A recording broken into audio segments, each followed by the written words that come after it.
Okay, everybody, we're live with Shelf Space episode 9, and you're going to notice our window looks a little bit different. Of course, we've got Gina up top there, live from Toronto. Gina, how are you doing today? Hi, I'm good, thank you.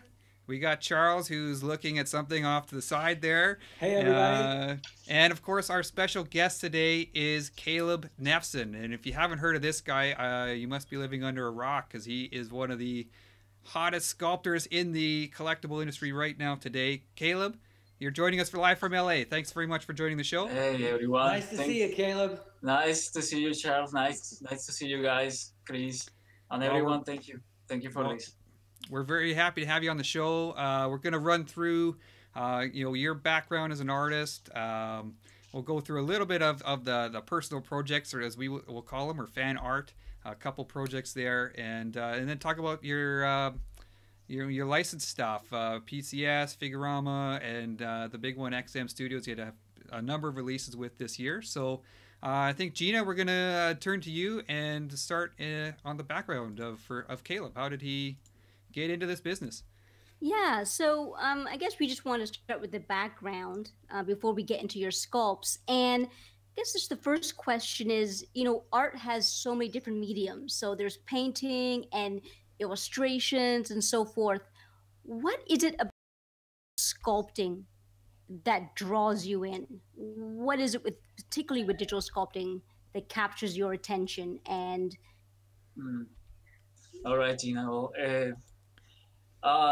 the thing is, I always was drawn to traditional sculpting, but I never got the chance to put my hands on clay, on real clay, the professional clay.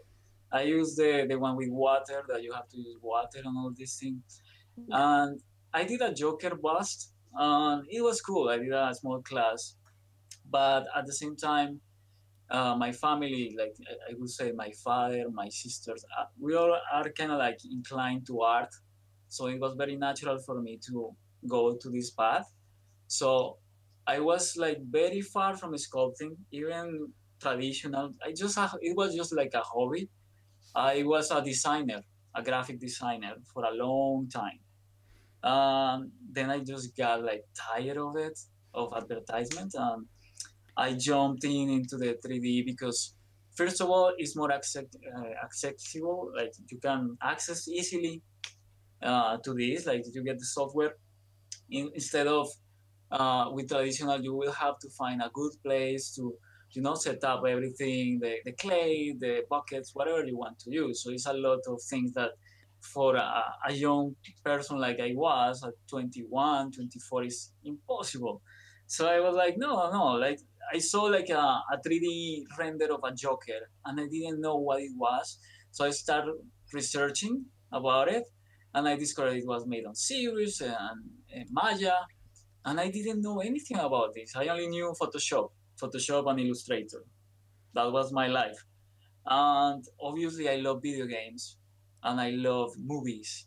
And Terminator 2 and Jurassic Park, Nice. for me, are the ones, well, for everyone, I think those two movies are a trademark on the jump of special effects on CG. So Absolutely. I fell in love with that, and I watched a lot of movies after that. Like, and like one thing led to another. I quit advertisement and I started studying 3D Maya. I remember a small course, and then by myself, like with a lot of tutorials, a lot of guys on YouTube that help you out. That's another thing for free. Let's say you can practice and you can just making up your way into the industry. Like I think that's how everything started for me.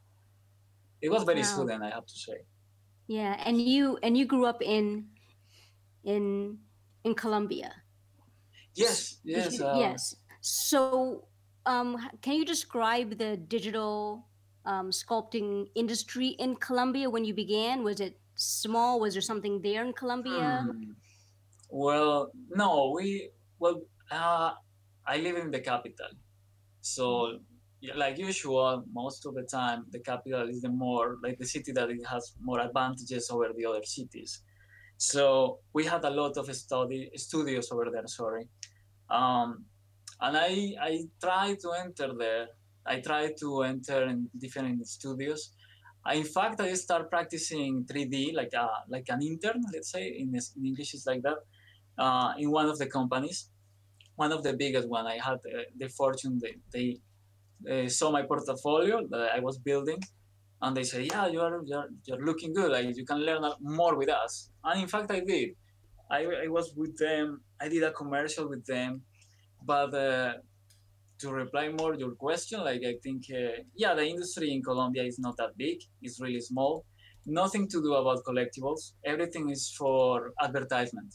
So again, I was like Okay. doing stuff for advertisement. That is something that I really don't like. Okay. Advertisement. So Got to start somewhere, as they say. yeah, exactly from the bottom. So I was just working, like trying to learn what I could, and then I got tired again because that environment is kind of like toxic for me. And I started looking for jobs outside Colombia for the video game industry, most of it. But then I stopped, and because I was confused. I was confusing what to do. I want to make movies, like be part of the movie industry, video game industry, or collectibles. And I had to make a decision. I had to stop because I was aiming for so many directions that nothing was happening. So you have to focus, and I have to stop and say, okay, what I want to do really, what is what I really enjoy to do, and how, um, because of my character, because I'm kind of like very, I don't know, introverted maybe. What kind of works for me? Because I already experienced working on the studios and everything. So I was like, probably making collectibles is what I love the most because you have the statue, you make the statue, you can tell a story in a whole piece without animation, without anything. That for me is challenging, and for me is amazing. That's why I love paintings and statues, because you can grasp a lot of things and you can transmit a lot of things in a whole statue, in a painting, without any movement, without anything. So that's why I ended up choosing collectibles, because first of all, I'm a collector as well. Okay? So I love statues. So that was it. That's why I ended up working in So this industry. so now that you've had a bit of a taste of that industry, do you have any desire to go back and try the video game or the maybe the movie Who knows? industry at all? Probably, but You're in Never just say LA never, now. as That's a they good say. place to be for that. probably Yeah. depends if an opportunity opens and something comes up and is really good and big for me, and I don't know. Probably Well, I we, won't. we should we should hook you up with Marco Plouffe, who was on our last show. Cause he does. Okay, Do you know him? He does a bunch of video game stuff. But I he, have heard from uh, him. I yeah. think so. Yeah, yeah, that would be nice. So, Caleb, I have a question for you. So, you made your choice. You want to go into digital sculpting. You like the idea of working in a medium that allows you to tell a story. It gives you some freedom of expression. Now, at what point did you get discovered? Like, who noticed you? Who said, you know what? We want to work with you. Come over here. Let's do something professional for the masses. What was that? What was that for you? Uh, Let me think. I remember it kind of came at the same time. Uh, I It was just often does. focusing. I was focusing on just building a strong portfolio. So I was doing a lot of personal projects just for fun, for learning, and to show. And you were So posting it on DeviantArt? I remember DeviantArt was one, and then before ArtStation there was another place that it was very big. I forgot the name. It closed down. I don't know what happened with that. But yeah, by the time I was posting, it was ArtStation, and I was like joining a lot of challenges on internet for people who's like beginning. I don't know how to call it. Some big guys on the industry of video games or whatsoever. They made up these challenges on Facebook. So 3D challenges. So this one day say this month the challenge is going to be this thing and this other, like make this character from this movie, or made up this character, whatever. So I started joining these challenges, and after that, I joined a big challenge that it was like a Comic Con challenge. I don't know what page, I forgot. Game Artisans, that's the name. and that's when I came up with the Bat King, you know. So The Bat King, yeah. Well, we're gonna touch on that one in a few minutes here. An yeah. amazing So piece, yeah. to So answer the that was the question, one, hey? That was the one yeah, that I got you think noticed. so. That was the one that really uh, grab attention of other people and companies. And Yeah, you know, about that piece, just a very quick aside, you know, when you look at that piece and you look at your rendering, that doesn't look like someone who's just starting out. You know, that looks like someone who's been doing it for a while. It looks like someone who's had experience at it. oh, And oh I think well, that's why I think that had to play a large role with why people were approaching it. probably. Well, I really like what things I have been doing. I don't know if you saw other pieces in my portfolio, or I don't know, but the things that I did before the Batkin was Pinhead from Hellraiser, Yeah. Penal Anatomical from Cliff Barker. That was just personal projects for me, like my thesis, you know, like to learn. The Alien, that I did some renders, and a Leon the Professional to make like, to learn how to make faces of famous actors. Yeah, Like, a real person. Like, yeah, I forgot yeah. the term now, the word. Anyway, Oh, like so real that, life, yeah.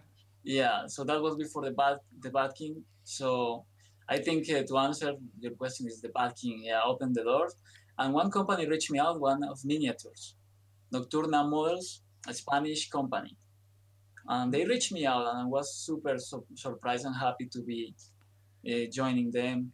I did like a couple of miniatures, and the last one I did is the dragon. I forgot the name of the dragon that they named the dragon. They named the dragon with some specific name, but yeah, I make that dragon, and at the same, almost the same time, is when A8H Studios reached me out, and they told me to make the dealer 3 and the Frazetta chess set that I did. Right. That's Okay, how so I I started. think now probably is a good time to move on to your fan or your personal projects. We're gonna call them fan art. You know, we stick mostly in the licensed arena here, but I think we'd be remiss not to show some of the work because it's really amazing. Mm-hmm. I'm just gonna load up the Doctor Doom is one in particular that really, you know, tell us a little bit about this piece. I mean, what inspired you on this one?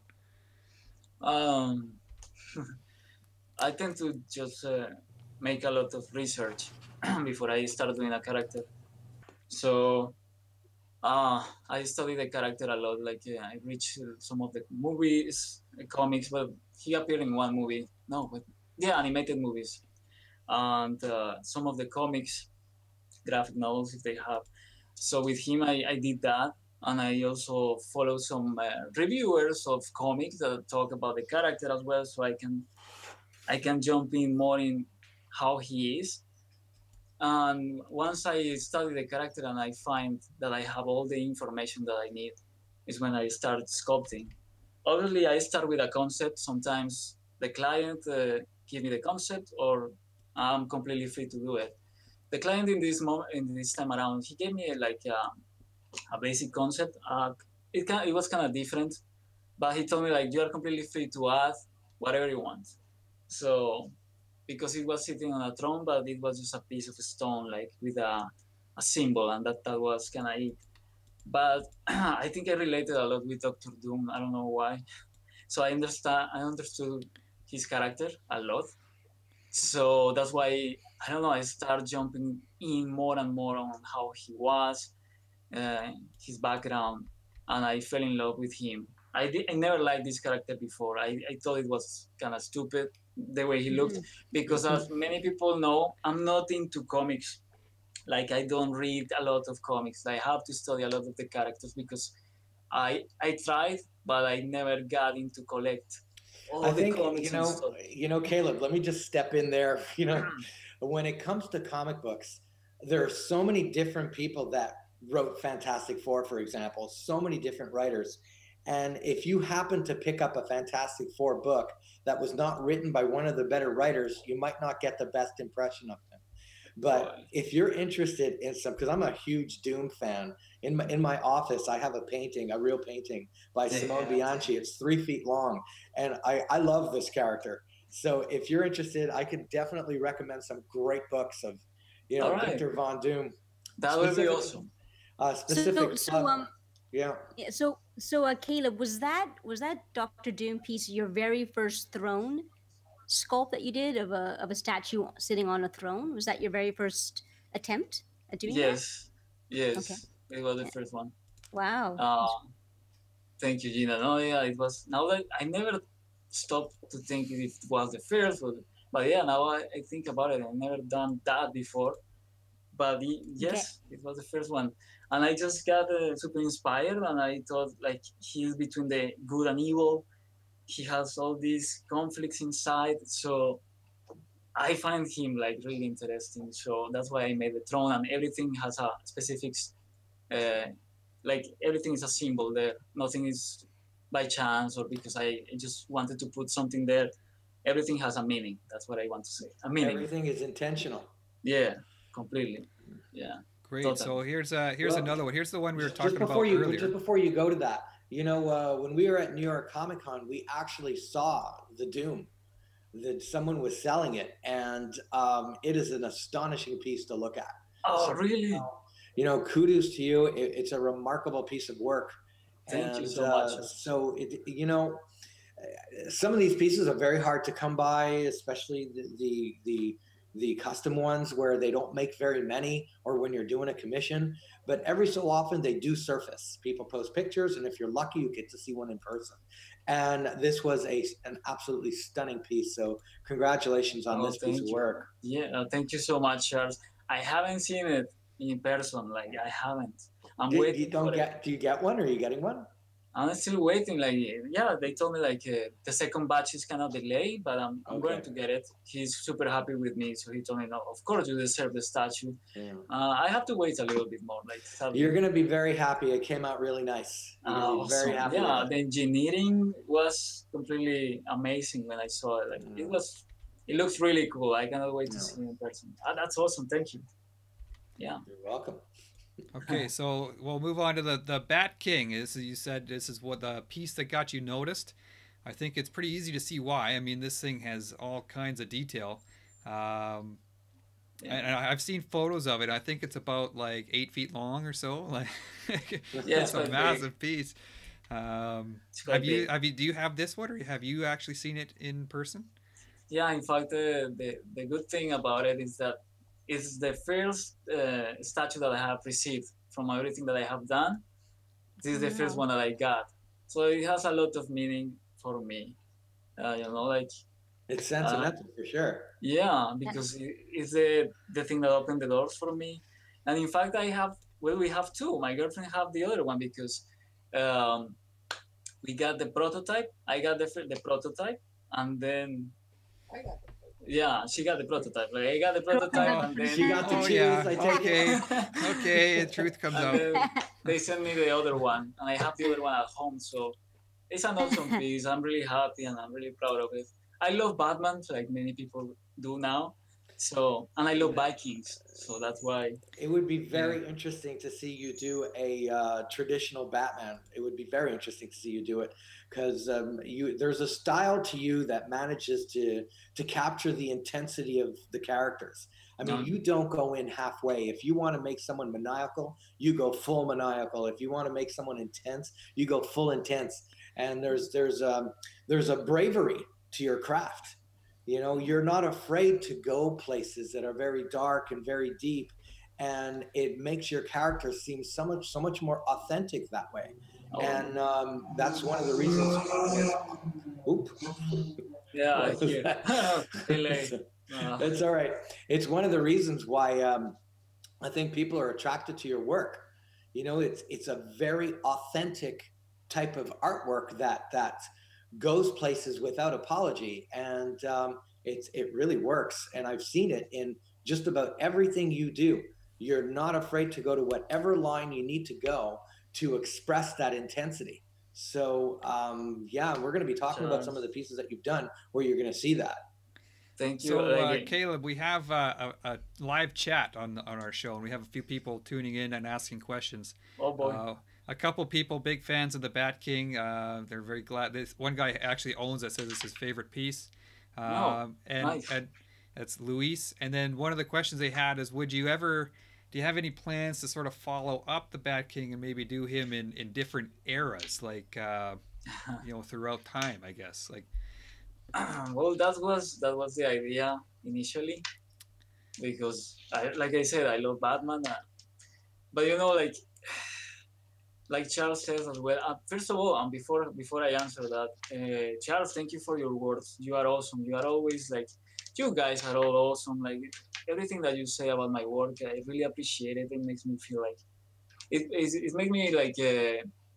It gave me more energy to keep working, to keep doing what I do. So thank you so much for those words. Hey, you're very welcome. Like it's art really cool. is the color of the world. Yeah. You take the artwork away, everything is black and white. So art is what takes us away. Art gives us feeling. Art gives us emotion, and it gives us all the emotions. Art can make us feel happy, sad, angry, anxious, stressed, sexy. Totally. I mean, like it takes us everywhere, and there really isn't anything else that can do that. It can do all of that, and you're part of that. So we thank you. Oh, thank you so much. So anything else on the fan art stuff, Gina? Yeah, I was just going to add to what Charles was saying was because I think Charles articulated that you have your own particular style and you do it so well. How would you describe your style? What is Caleb's style? I mean, for me, when I look at it, I see that you capture motion and dynamic movement just beautifully, just as a collector and as a viewer. But how would you describe your personal style in art? Gina, I don't have any idea.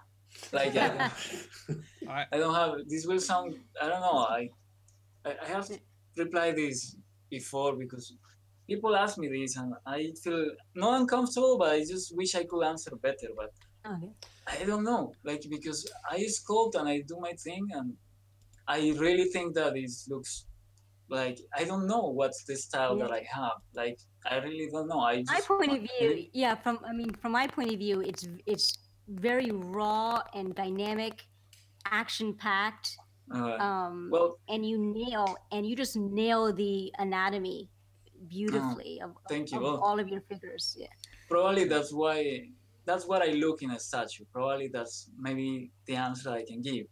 I love dynamic poses, a strong character. I love to be able to transmit a lot of emotion, like Charles and you just said.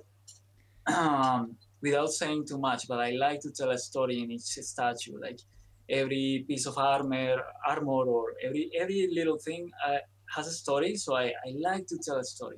That's maybe my answer to you. Probably that would be it. It's a good enough answer. Yeah. I think we know what you're trying to say, and I think Gina brought up a great word, raw. Right? Raw is something where you're not hiding any kind of secrets. What you're feeling, what you're thinking is right there. And, in a world where art directors kind of impose themselves a little bit more than they should, I'm thankful that doesn't seem to have played much role in your work, that the people who do work with you kind of let you go there. So that's great. Yeah, totally. I agree. Well, okay, raw is an interesting word, I guess. Raw, I would say that the word that Charles used earlier was intense, and that's how I look at your work, and it's just the intensity really jumps out at you. So we're going to move on to some of your licensed work. We'll start off with some of the earlier stuff from ARH and some Frank Frazetta stuff. We got the Death Dealer here, and we got another one, the Conan. The Barbarian. Yeah, for the chess set. Yeah. Is that for the chess set? Okay. Yes. So you mentioned earlier that you weren't really into comic books. that much. I'm wondering, was Frazetta a big influence for you, or his artwork, that kind of stuff? Funny thing is, there are many artists that I follow, but I never like when I was younger. I mean, I Yeah. follow it, but I never. Well, I'm like that. I don't know why. I don't know if that's correct or not. But for example, I love Therion, a group of uh, heavy metal, let's say instrumental music, but I don't know the names of the guys. I don't know anything about them. I just love the music, you know. So I'm not a big follower of going into depth of who is behind what. And maybe when I was younger, I remember I saw a lot of art of Frazetta, but I never bothered to follow like who was he or anything. So I just saw the paintings and everything. That's amazing. That's awesome. These artists.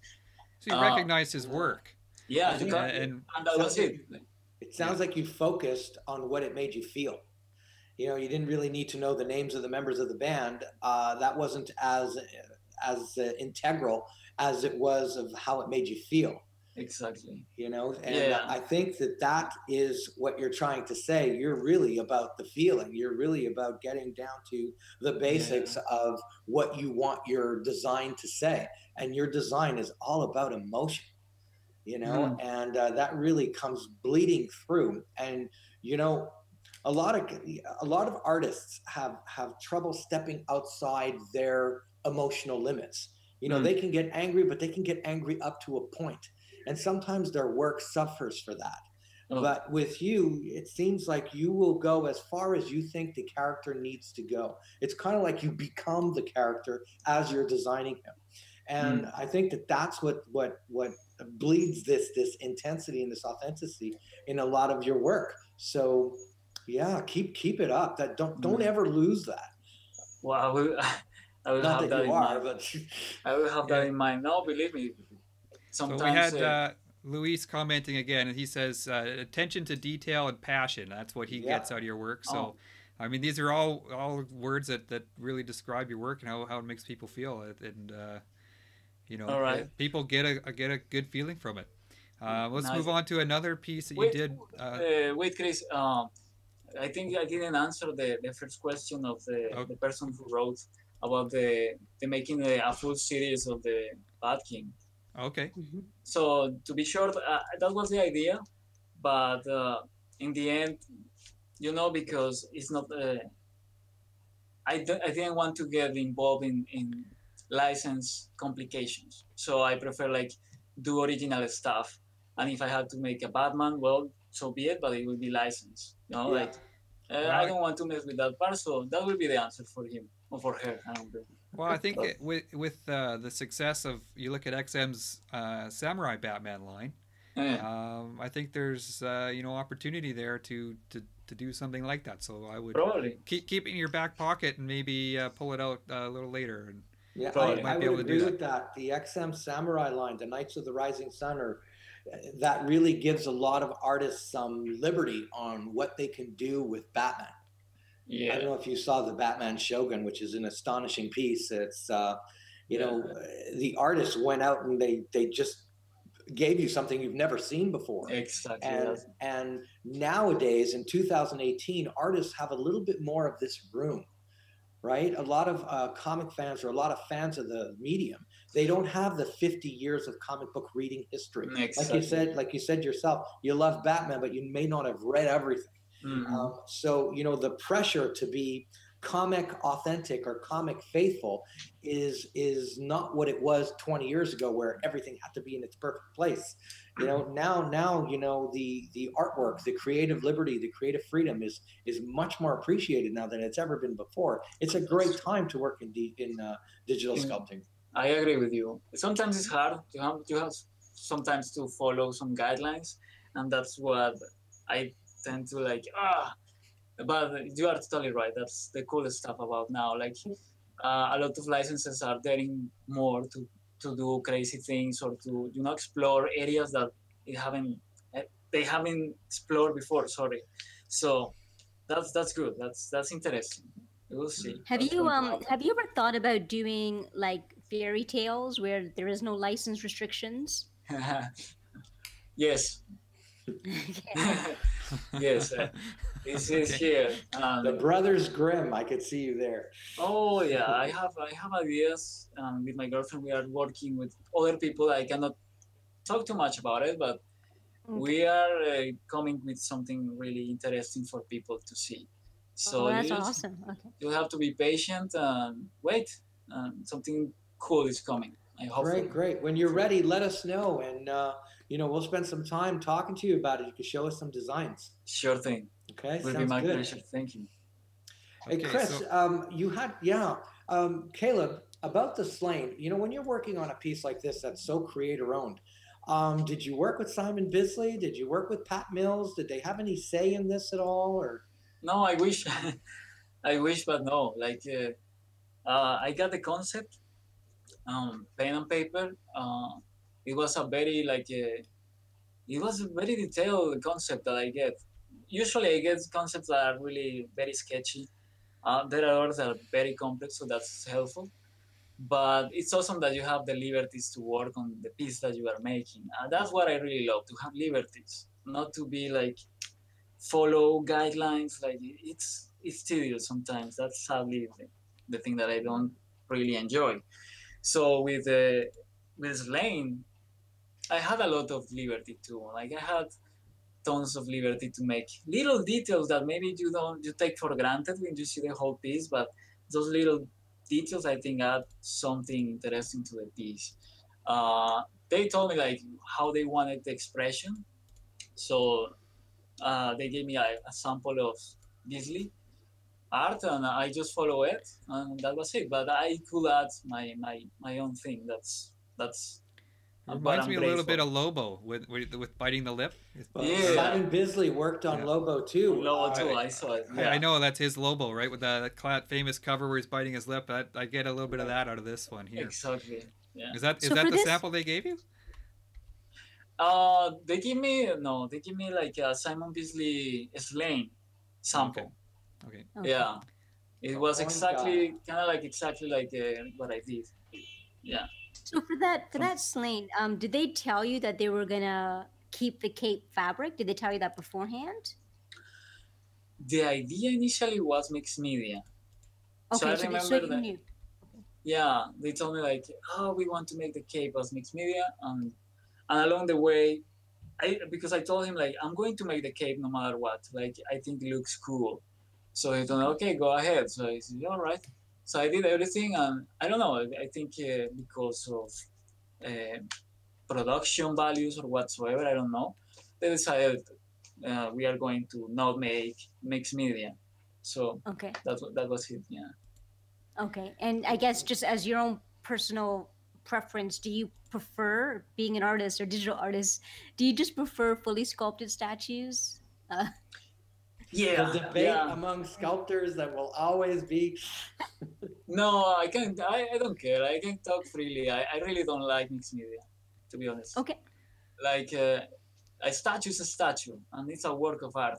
When you add fabric and things like that, it starts to look like a doll for me, like a doll collectible. So it takes out a lot of things of the statue. So for me, like, make a statue and a full statue. Like, if you want to make a doll, well, there's another companies that they do this, like Hot Toys, that they are awesome. They do amazing like craft with it because that's what they are aiming for. Mm-hmm. But a company that makes statues, full statues, mixing fabric and all that, I don't know. And hair, I have seen hair like, I don't like it. Yeah, the hair takes things a little too far. Like so also the toy light up parts.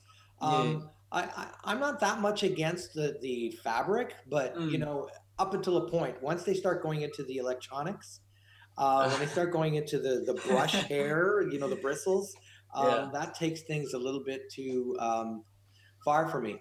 But there's something to be said, for fabric. I've seen it done well, and I've seen it done not well.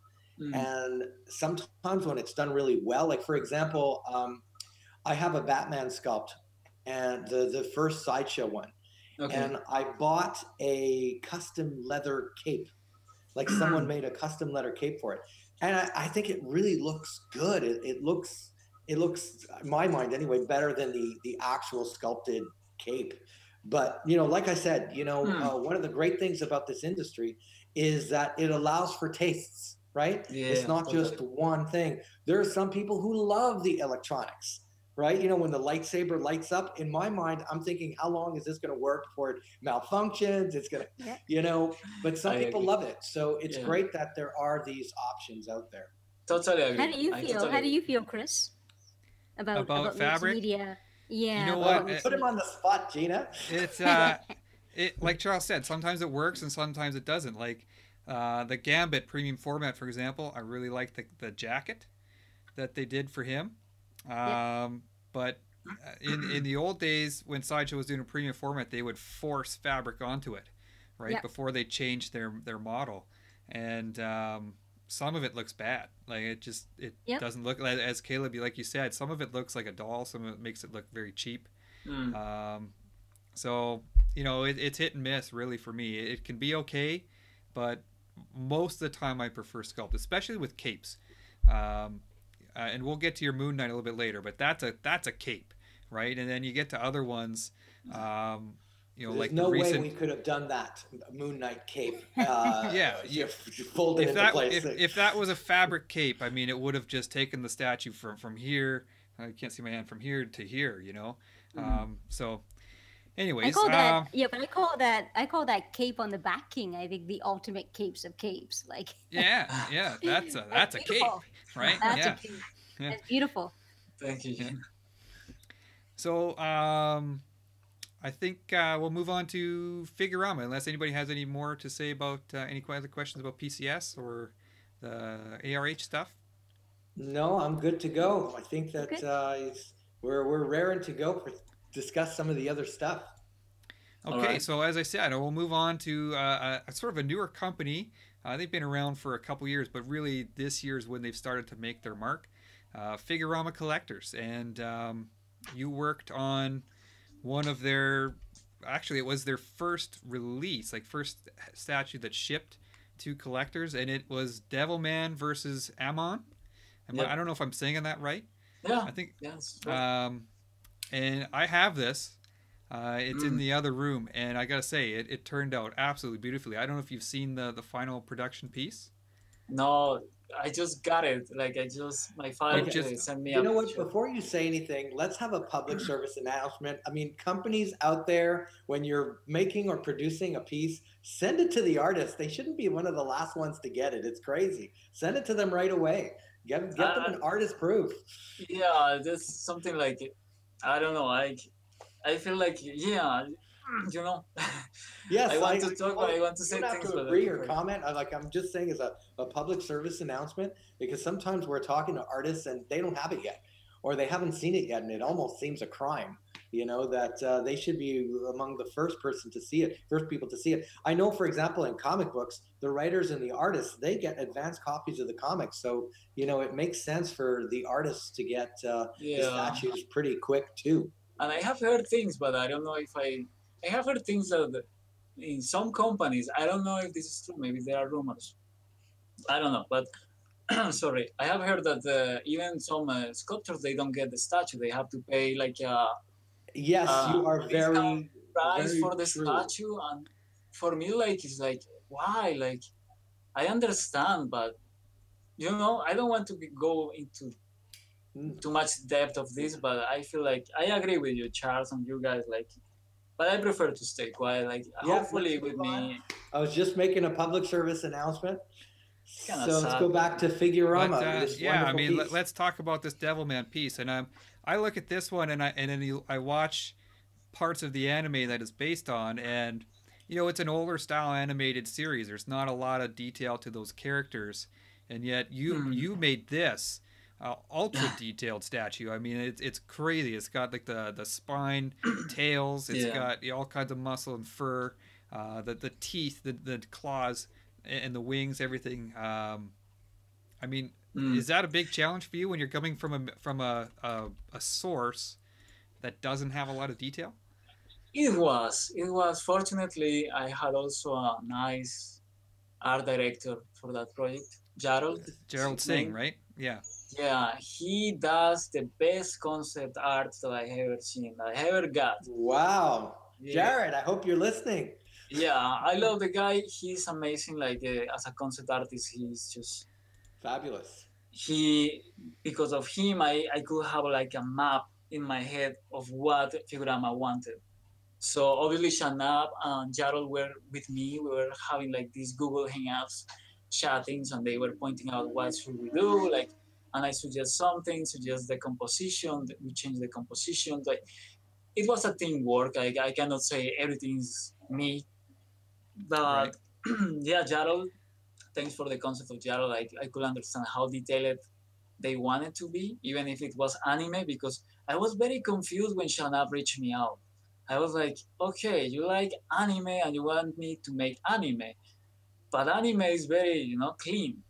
Um, my Not art, for what Devilman. Yeah. what I have heard, is that I like to put details. I like to put, textures and tell a story and go into it. So Shanab just told me like right away, no, that's what I want.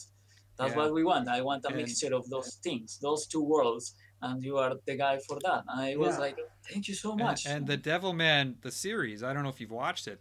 I've watched Chris, part. who's Gina, this gentleman? have- Let's name this gentleman. well, I haven't shown him on screen yet, so we will Oh, in a sec sorry. there.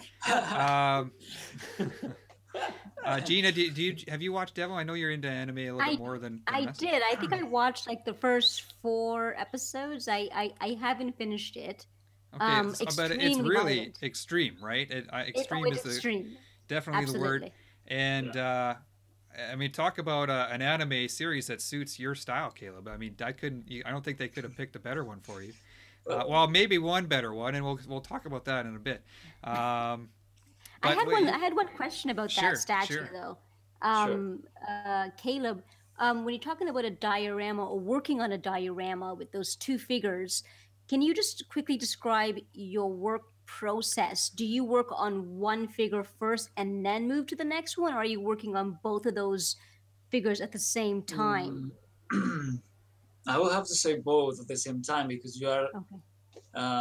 you have to see it in have your head, right? You see yeah, it in in your your head. head. You have to have the composition of the statue. So translate that to the 3D world or physical world, whatever it is. You have to do it at the same time to make the size of the character that is working, because one is bigger than the other one is slimmer, one is... So you have to be like working at the same time. Okay. Yeah, I will answer with that at the same time. Okay. Both at the same time. The last Okay. Caleb, just before, I wanted to respond to something you said earlier. You went like Figurama approached me, and I don't know why.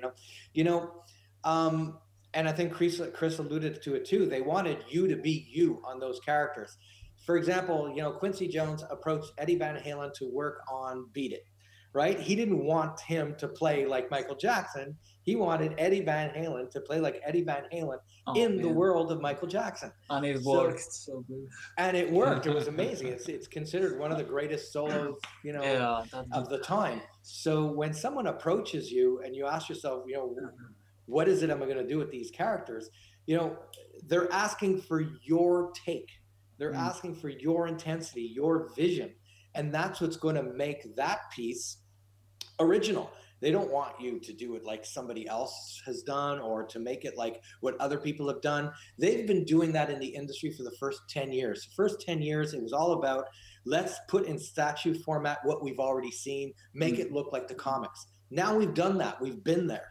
So they're asking a lot of artists to stretch the imagination of the medium and, give it some of that artist personality. So, that's what I think. Well said. I agree totally. You mentioned Mr. Shanab, and he's the owner, CEO of Figurama. I had a chance to meet him, and you said you do video chats with him. So is he pretty involved in the design and development of the statues? Well, not video chats. It's only like voice calls and Google Hangouts. But yeah, he, at least with me and the projects that I have been involved, he is there. Like he always is there.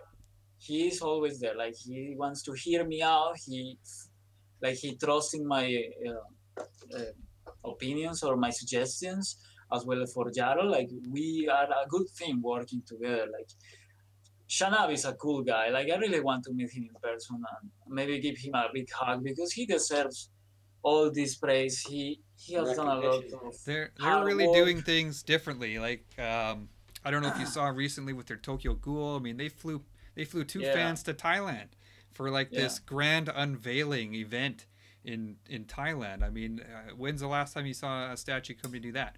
No. So Mr. Shinobi is a cool guy. I've had the chance to meet him, and they really do things differently there.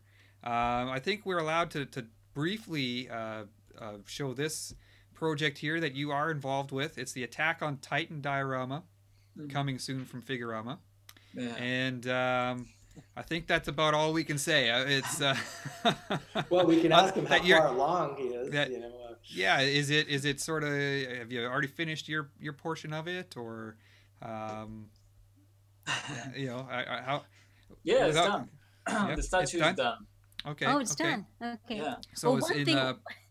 Go ahead, Jean. I was gonna say one thing we know for sure is that he worked on both those figures at the same time. Yeah. It's I can say that it's quite big. Like quite big. Okay, good. The statue, the composition is quite powerful. Like it's big. Like it's a so big it's like thing. One on top of the other type of thing. No, I cannot say. Well, we can't. We're not allowed to say. We can't give too much away. You can try. You can try. It's gonna be raw and it's gonna be dynamic. Raw. Yes. I mean, yes, the skinless Titans are definitely raw. Yeah. As we mentioned with Devilman is totally suited to you. Attack on Titan, I think, is another one that's perfect for you. It's got that kind of horror element to it, just the way with the Titans look, and I'm really looking forward to seeing it. I was hoping we could show a little bit more, but that's about all we can it's good enough. It's called a teaser for a reason. It's a teaser, exactly. So I don't know. Shanab mentioned about showing a teaser of the renders of the statue on October, but then he told me, no, we are planning to make probably next year, or I don't know when the teaser is going to be. Yeah, it'll probably. What I know is the next year is going to be the full reveal at Wonder Festival, maybe. If they ask you to go, then definitely go. As I was talking about before, Wonder Festival is a great event. I would love to go. I would love to go and experience that. Tokyo is one of the things that I would love, like to visit. Fantastic place. Okay, so I think actually, Chris, before you go there, this is actually a good segue because Chris and we met you in Singapore. You were flown in for that particular comic convention, so it feels good, eh? When they send you over to a convention, you get to see your stuff, you get to meet the fans, you get to meet the art directors in person. It brings it was weird.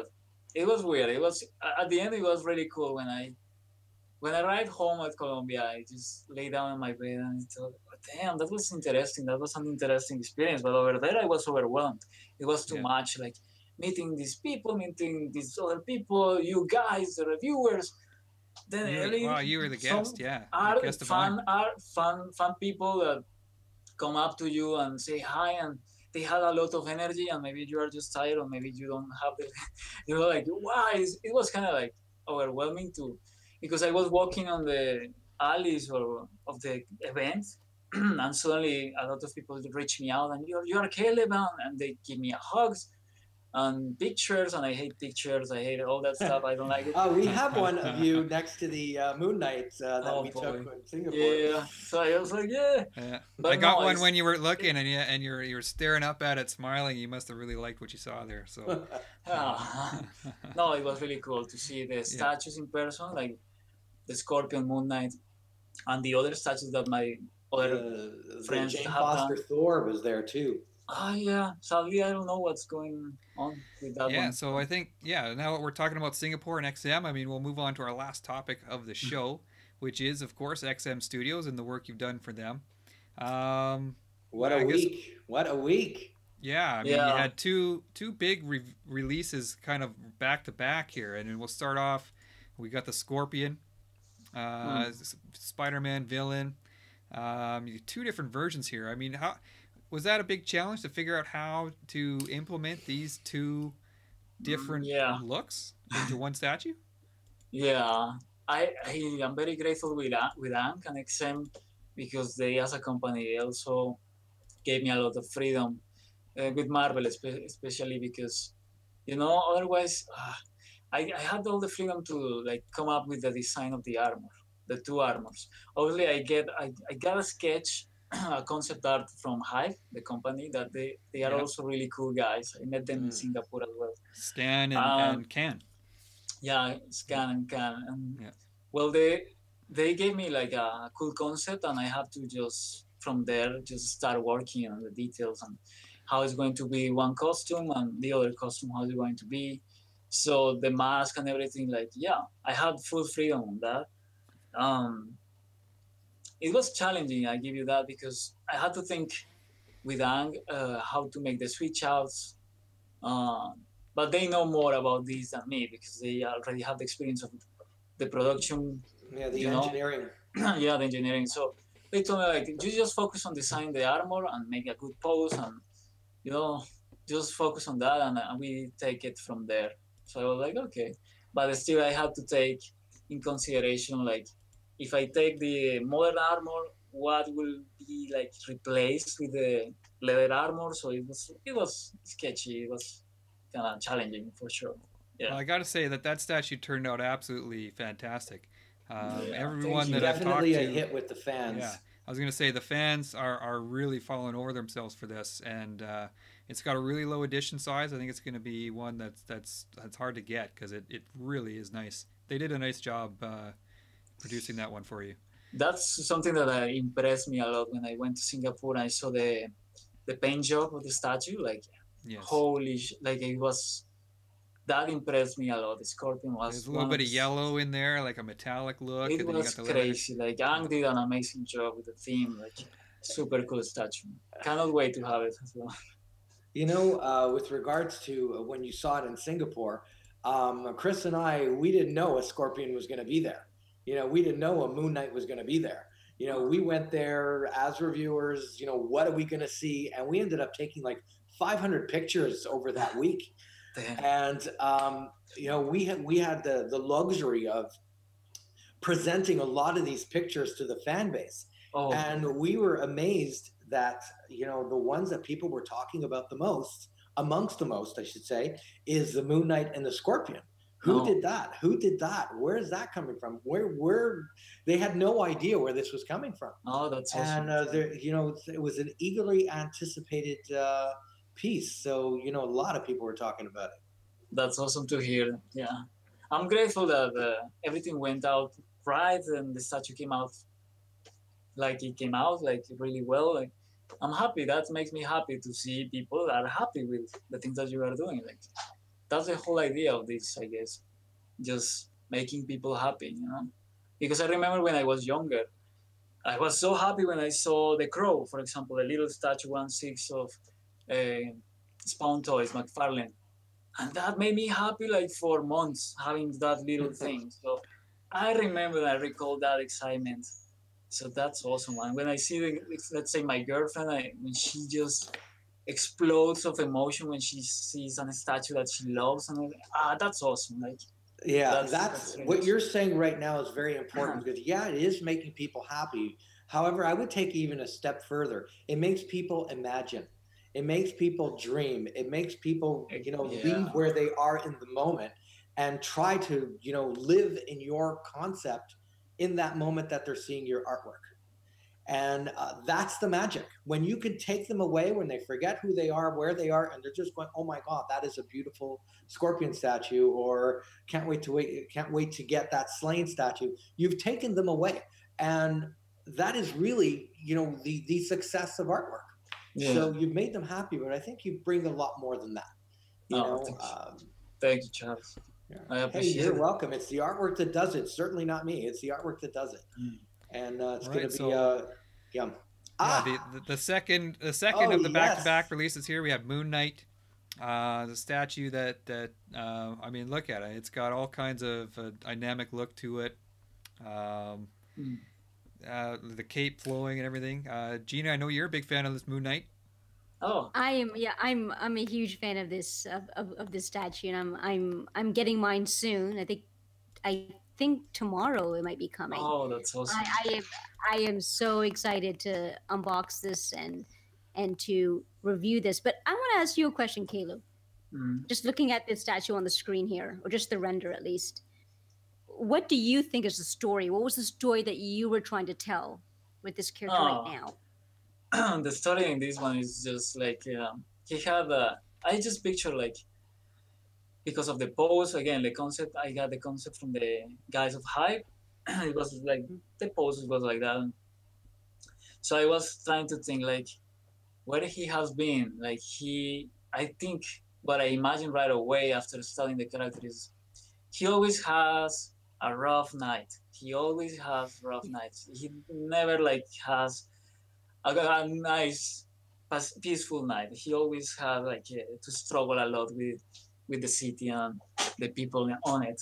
So I imagine like for me, these are the last moments of that night. He just struggled a lot. He had a hard night, and he has like the cape is just dirty, like he's ragged. Wow. Uh-huh. And but he hasn't finished the night. He still has one last goal to do, or one last guy to take, let's say. So he's getting to ready. take down, yeah, to He's Wow. kick tired, ass. but yeah, one, he's guy, like, one more ass to kick, right? exactly. Let's say the big boss for Yeah. me. I picture that the big boss is coming, so he's fucked up, he's tired, but he's gaining all his energies to let's do it. I can do this. I'm tired of this bullshit, and let's finish it. So that's kind of like what I picture. One of the things I really liked about this piece. Hey, Chris, do you mind if I move the camera for a sec? Go for it. Yeah, you show Okay. it. So let me make sure that you can you see okay? So Yeah, it's on Now- the screen right now. Perfect. All right. One of the things that's great about this is that this is an uncompromising pose. He knows exactly what he wants to do. He knows exactly what he needs to do. And he's almost looking like a predator, yeah, right? That he's fearless, exactly. Yeah.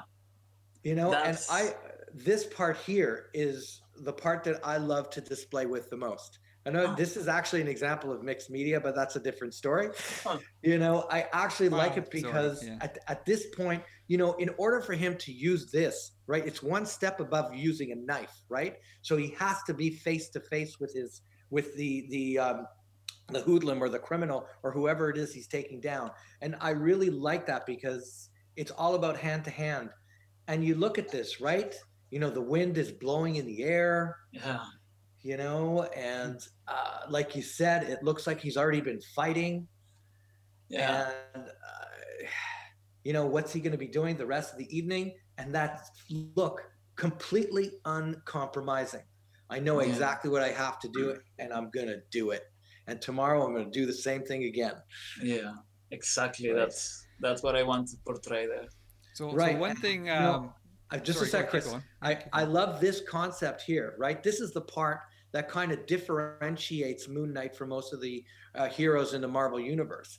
This is not someone who just wants to take you down. This is somebody who wants to hurt you. This is someone who wants you to see him coming. This is someone who he wants you to have nightmares of him. He wants you to completely regret what it is you're doing. And, this whole pose, this whole statue translates all of that to the viewer. You really pulled off the Moon Knight in the best way possible. No, man. And thank you for this. It's a real pleasure to have this displayed, in my collection of statues, and I have many of them, right? And this catapulted itself into one of my all-time favorites. So really an amazing job on this one. Thank you so much for that. I'm pleased to hear that. Thank you. I appreciate it a lot. Hey, it's our pleasure. You're the one that did it. We all reviewed this one, right? It isn't often that you're going to hear the three of us say that we all have it. And when you can hear all three of us say we all have it or we're all getting it, that is a tremendous compliment because we're not the same people. But when we all channel into the same statue, that's because that statue just spoke to all three of us. And we speak differently, so it connected to us differently. So amazing, amazing stuff. Great stuff. Awesome. Okay. Looks awesome. Go ahead, So Chris. I'm going to what I move was it going to back. say, we have some questions from the viewers here putting in.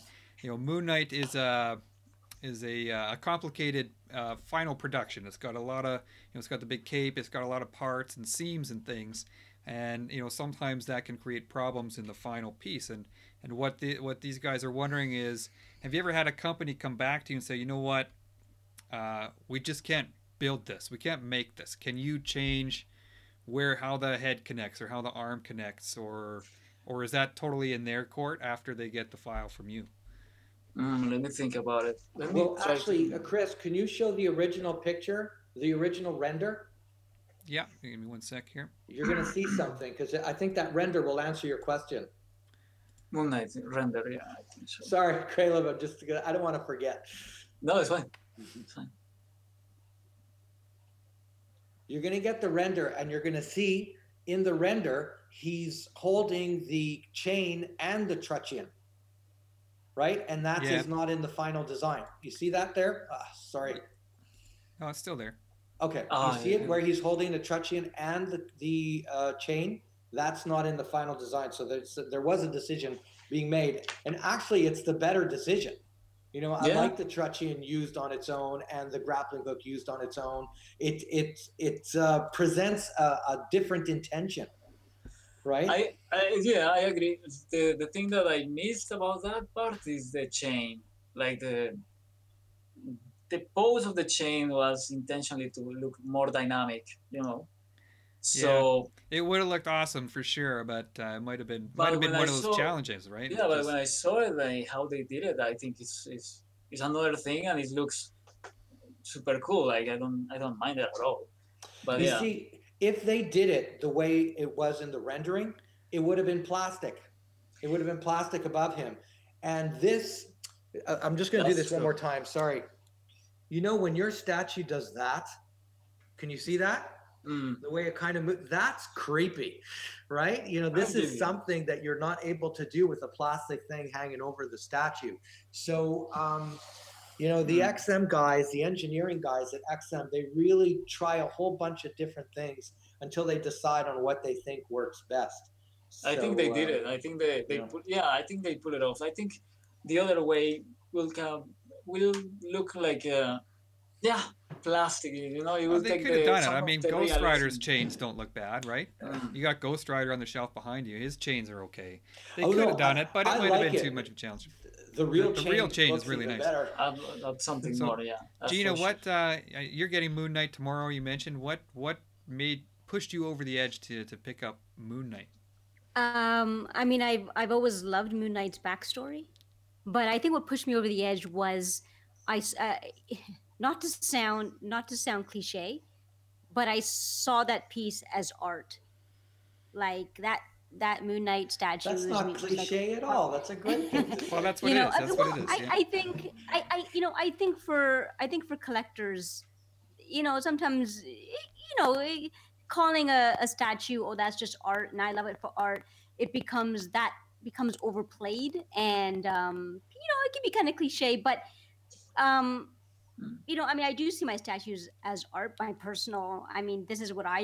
These are the statues that I enjoy. I see them as art. And to answer the question, that Moon Knight statue, Moon Knight is not my favorite comic book character by far. I think he has a great backstory and so forth, but I just saw that as art. It was the pose, it was the weapons, the combination of both, the cape, and just that menacing position that he I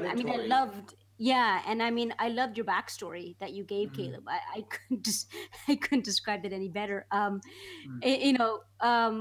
yeah, it was that menacing position that he was in, and then to have that statue at eye level looking at you.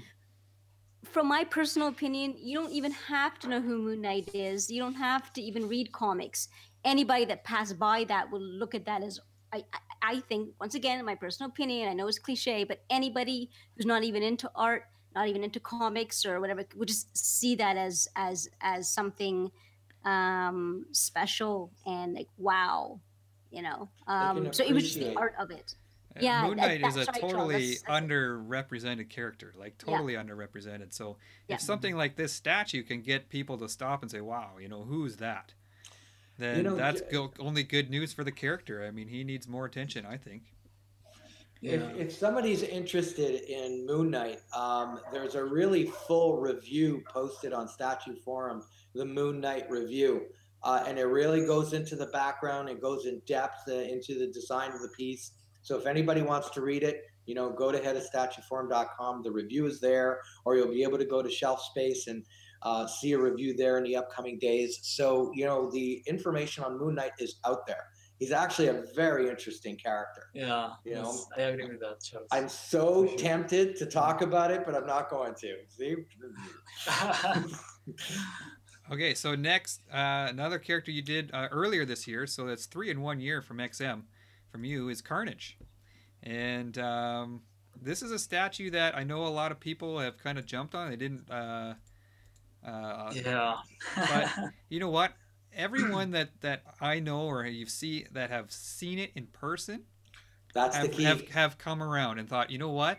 You just can't get the texture and the detail and stuff looking through these Facebook photos. You have to see it in person, and I have it. It's on the shelf over my shoulder, and I gotta say it's really well done. It's a really nicely done piece with all the tentacles. The texture on the body is just as I said, you don't quite get the sense of how you know, textured I keep saying the same word, you know, his body is. It looks great. Oh, I'm glad to hear that, because yeah, that statue, it's Carnage. Like, I love the character.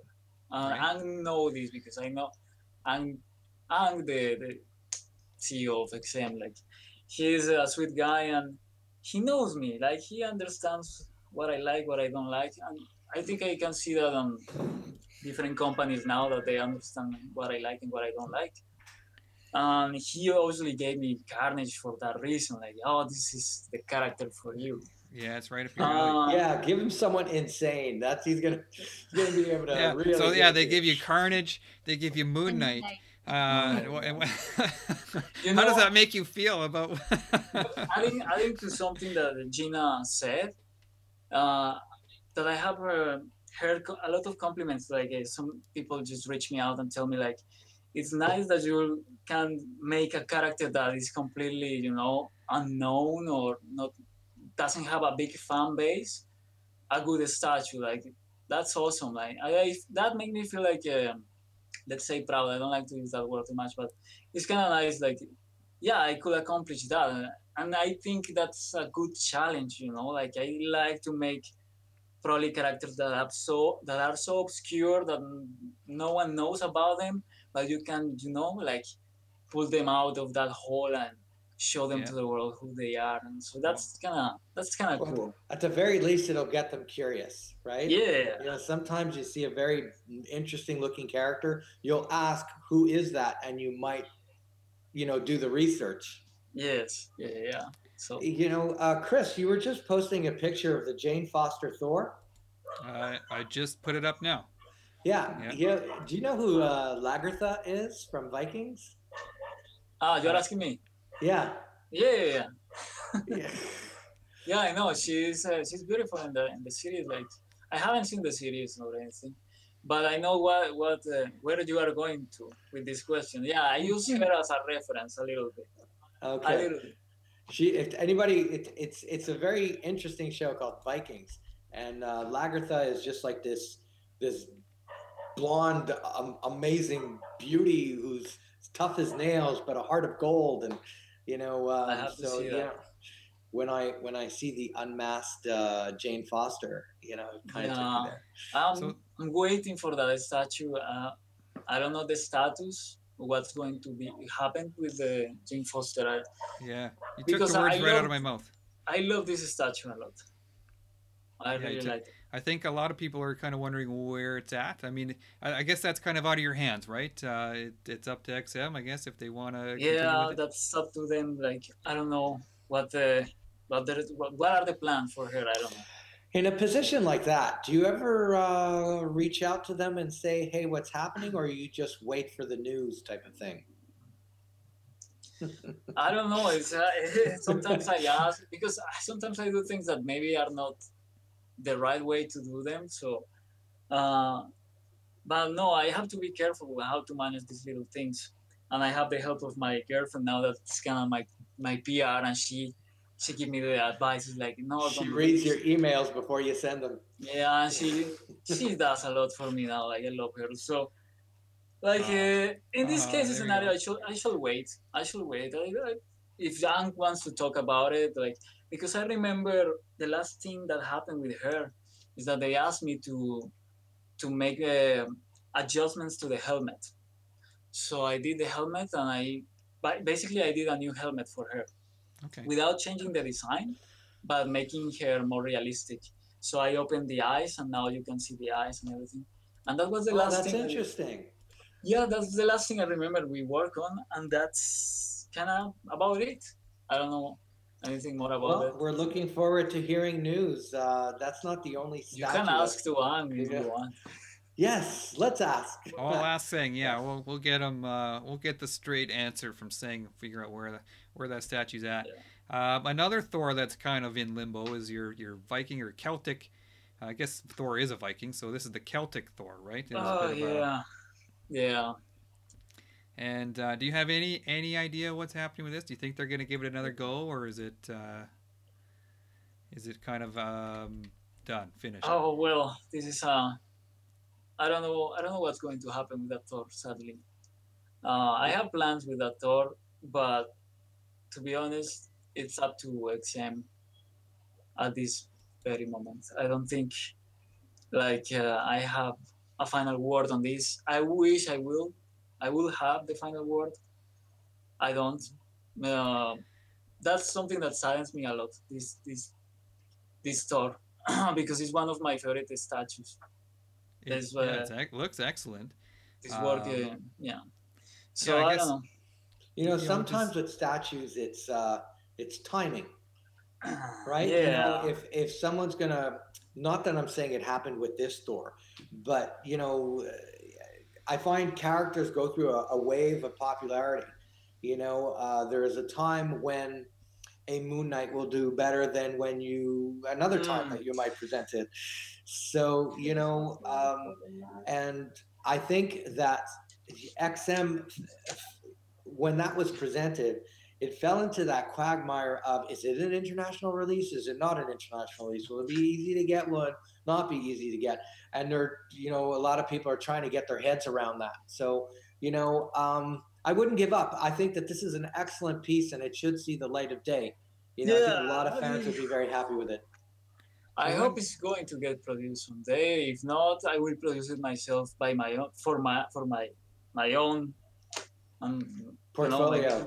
Say for me and my girlfriend, and that's it. Like I love so much that statue. Like it just hurts, you know. Yeah. I think a lot of people are seeing the similarities between that and the Jane Foster Thor, and just the outfit that they're wearing. Yeah. So people are asking, well, was there any intention, sort of in your own mind, for those two statues to pair well together? It was like well, not intentionally, because I made Jane Foster, and I remember Anne told me like, just make it grounded, make it realistic, but with a small touch as well of comic, you know, because he knows that's why I like to do. So I grabbed her and I started doing that. And at the same time, I don't remember, or maybe it was before, the Thor was made for another company. The Thor has a long story. Like people who have followed me know about the story. And you know, the way it ended is kind of, I have a ton, so like I have a lot of things to say.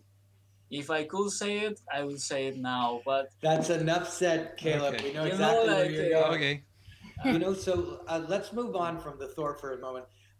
Is there other stuff that you're working for XM, or are you with Figurama mostly right now? Yeah, well, I'm with Figurama. With XM, I only can say that I did something recently. But in the end, it was like a collaboration between two different artists. Like I would say, I was working mainly in this character, and then I guess two other artists are going to finish it. I don't know the status of this character, but that's the last thing I have done for XM. Hopefully, I will do more for them. With Figurama, we are talking for our next project as well. You know, one of the hardest things about working in this industry is how much stuff you work on that doesn't end up getting produced. We had Marco Plouffe on the show 2 weeks ago, and he was going like, you would be amazed how much stuff I worked on that never saw the light of day, you know. And I remember, you know, when I was in my 20s, I worked in film and television for about 7 years, and I worked on a lot of projects. And I was, you know, I went through that period too, where you work on something, you create it, and then for whatever reason it doesn't make it, and then you just move on to the next project. It's sometimes that's the way it goes. Sometimes that's true.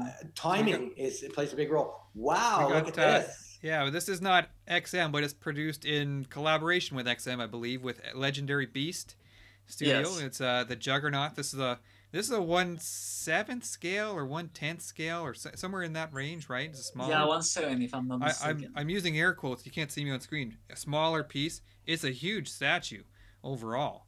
The Juggernaut. You got this this environment around him. He's breaking through this wall. That is. I mean, how do you feel about, you know, does working on a smaller scale, does that change anything for you in your work process? A little bit. Well, how can I? Do you have a preference working in a larger scale? Or? I prefer larger because you can detail more, and obviously the benefits of everything regarding the project is bigger. You know what I mean?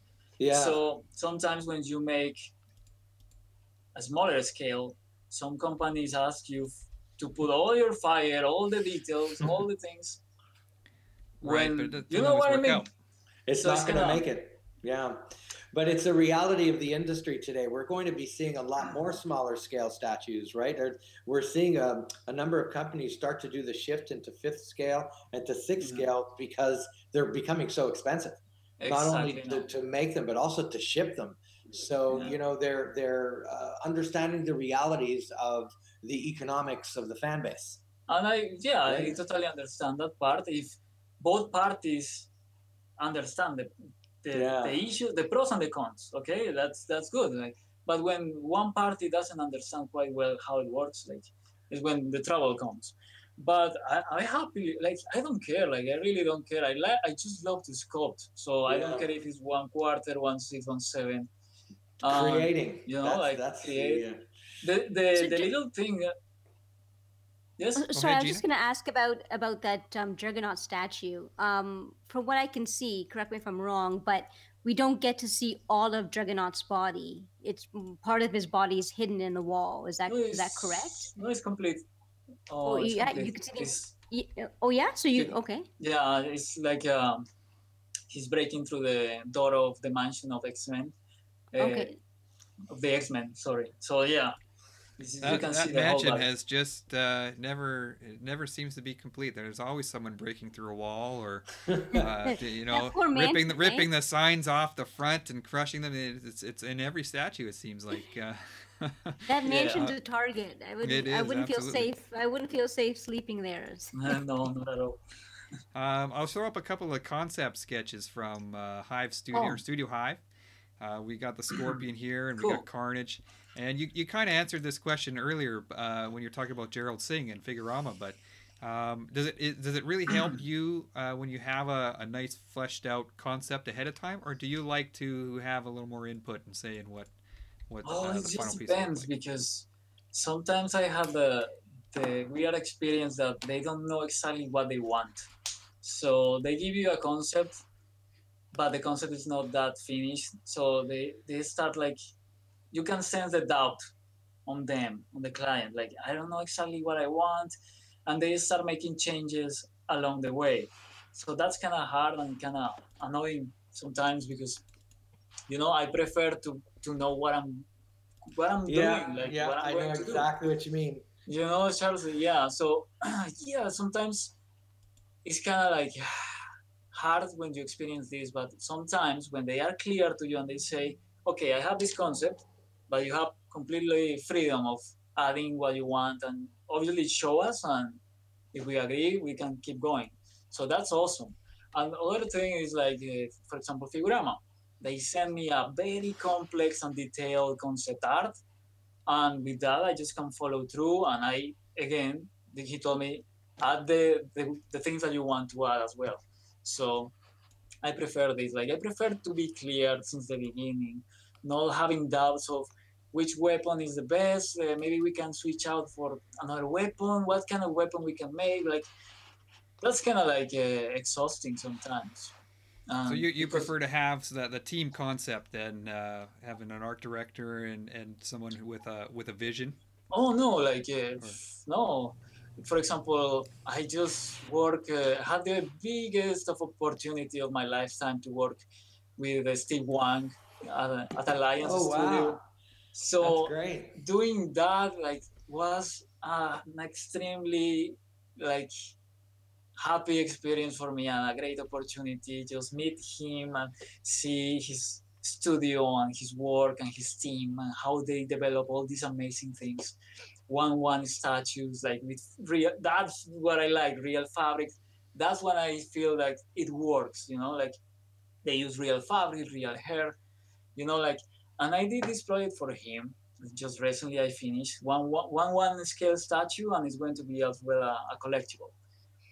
Wow. And I had the opportunity to be with him, and he art direct the project. So that experience was awesome. So I can tell you right away, having an art director is essential as well. That's why my girlfriend also is my art director, because sometimes you need another pair of eyes. So To, also someone to put the stop signs every so yeah, often. sometimes you don't see something and other person pointed out and you are, damn, yeah, that's right. So that's awesome. Art director is essential as well. It depends. I'm very flexible, like I like to be working on my own as well, have my freedom. Art directing is well, like well received for me. Just a concept or a sketch as well. The only thing I don't like is what I mentioned, like when they have doubts in the middle of the way and they start changing because they are not sure what they want. That's the only thing I think I don't like. One of the things about working in the industry is that after a while, when you get yourself a reputation and a name, you can be more direct about that sort of thing with whoever it is you're working with. But when you're starting out and you're just happy just to be working, that Yeah, comes with the territory. I I know, for example, now I approach the occasional well comic book artists, not sculpting artists, comic book artists, and I'll say to them I would like them to do something for me. They give me the only input I'm generally allowed to have is I want Doctor Doom, and that's it. That's all they give me. I mean, oh yeah. I could say something like I want him on the throne, but then that would be it. Like they very, very much limit how much I can say because they want to work that way, and because I'm going to them, right? They feel that they have this indulgence, this power, and I respect that. And I would have to say about 9 out of 10 times, they'll hit the mark. All right. So I think you're at a point in your career where you could take the risk and say something and see what happens. You know? Yeah, possibly. Yeah. To be honest, since the beginning, I have been like feeling that I have this freedom. I Good. would say that I just have the last project that I worked on. I won't say which one. I felt a lot of restrictions because of the license. Yeah. So that's when I feel hurt a little bit. Like I feel like restricted. I cannot do more. So it suffers a little bit, but I totally get it, and I think this is a thing to learn as well along the way. Sure. Well, let's say, for example, you wanted to work on a Star Wars piece, right? And you want your freedom working on Darth Maul or your freedom working on Darth Vader or whatever, and you come up with an absolutely amazing design. And then, whichever company is asking you to do this, they have to send it over to Disney for approval. And that can take 6 months, right? So, Yeah. you know, the company has to make money on this license that they paid for. So they're Exactly. often stuck doing something safe. Exactly. Right. Yeah. So, and then the artist is there, like, you know, just waiting for things to happen. And the licensor is going like, okay, I got to please the artist. Like, I want the artist to be happy. I want the licensor to be happy. Yeah, it must be hard. You know, everybody's impacted in their own way and in their own agenda. Totally. So, but you know, it sounds like you've had a pretty good experience with most of the companies you worked with so far. You know, collaborative team effort. Which is great. So I think we're coming up on the end of the show here. So Gina, any last questions from you? I had one last question. Okay. I think now that we sort of try to take a journey throughout your career from the beginning and now through at what point in your career did you realize that you made it? Like, wow, I made it. I don't know. I don't think I can say.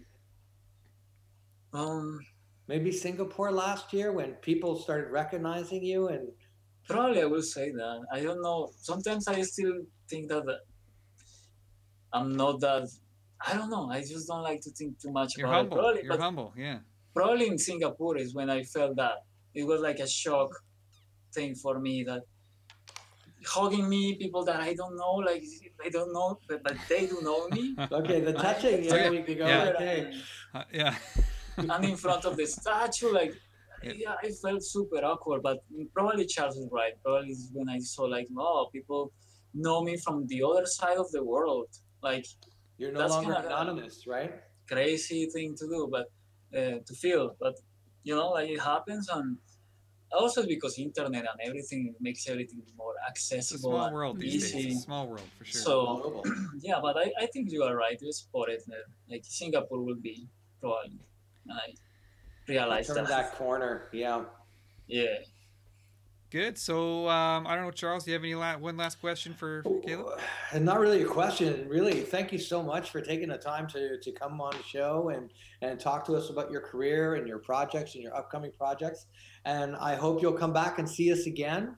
You know, we could talk about you know, all the great stuff you have waiting for the fan base in 2019 and beyond. It's been a pleasure, and you know, I'm thankful that I met you. You know, same. We hung out for a few days in Singapore, and yeah, it was nice. I wish we would have we could have spent more time over there. It was a little. We'll all get back there, or maybe we'll meet up in Tokyo or something, someplace like that. Hopefully, someplace on the other side of the globe. All four of us will meet up. So again, I just want to echo what Charles just said. Thank you so much for joining us. It's been a pleasure, and you know, I can't wait to see your Attack on Titan. We'll have to chat about that when it comes out. A little bit. Thank you, guys. Gina, thank you for your support as well. Thank you, Caleb. It was nice meeting you. Nice to know that you like a lot Moon Knight. Like, that's super cool. My girlfriend is the same. She loves Moon Knight as well. I didn't know. It's a chick magnet, that guy. Yeah. So yeah, thank you guys for everything, for this opportunity, for our pleasure. People that are watching. Thank you. Hope I see you soon again. Okay, thanks to everyone for tuning in, and thanks again to Caleb and Gina and Charles for joining in the show today. So we'll talk to everyone next show.